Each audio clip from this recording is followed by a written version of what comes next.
Today, the 3rd of March 2021, the Meghalaya Governor Shri Satya Malik received the first dose of the COVID-19 vaccination COVID Shield at Ganesh Das Government Maternal and Child Health Hospital, Shillong.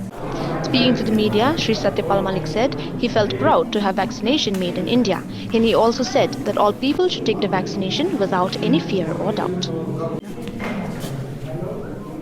I'm proud, I'm feeling proud that I'm having vaccination made in India.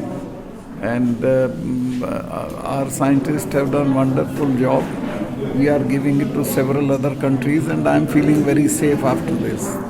Everybody should, who's fit in the criteria should have it. There is no reason to fear or doubt. I'll tell them they should not waste even a day.